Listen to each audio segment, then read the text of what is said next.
ശാരദാമ്മയെയും മക്കളെയും ഹോട്ടലിൽ നിന്ന് ഒഴിപ്പിക്കാൻ സഹായമന്വേഷിച്ച് ഗോപാലകൃഷ്ണൻ സത്യഭാമയുടെ അടുത്തെത്തിയപ്പോൾ അത് സഹായിക്കാമെന്നാണ് സത്യഭാമ ഏറ്റിരുന്നത്. പക്ഷേ വാക്കുപാലിക്കാത്തതിനാൽ സത്യഭാമയെ കാണാൻ എത്തിയിരിക്കുകയാണ് ബാലചന്ദ്രനും ഗോപാലകൃഷ്ണനും. മദ്യപിച്ചെത്തിയ ഗോപാലകൃഷ്ണൻ ബാലചന്ദ്രനോടൊപ്പം മുറ്റത്തുനിന്ന് ബഹളമുണ്ടാക്കുകയാണ്. അന്നേരം അകത്ത് സത്യഭാമയും വിഷ്ണുവും രാഘവൻ നായരുമൊക്കെ ഭക്ഷണം കഴിക്കാൻ ഇരിക്കുകയാണ്. അന്ന് സുസ്മിതമുണ്ടാക്കിയ ഭക്ഷണങ്ങളെല്ലാം വളരെ സന്തോഷത്തോടുകൂടി കഴിക്കുകയാണ് സത്യഭാമ.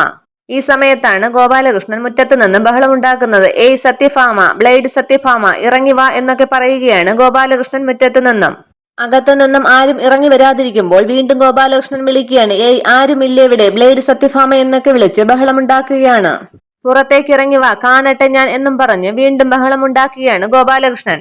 തന്റെ അമ്മയെ ഇങ്ങനെ മോശമായി വിളിക്കുന്നത് കേട്ട് പുറത്തേക്കിറങ്ങി വരികയാണ് വിഷ്ണു. സത്യഭാമയും സുസ്മിതയും രാഘവൻ നായരും ഒക്കെ ശ്രദ്ധിക്കുകയാണ് ഇതാരാണ് വിളിക്കുന്നതെന്ന്. ഇത്രയുമാണ് പ്രൊമോ വിശേഷങ്ങൾ. Okay, thank you.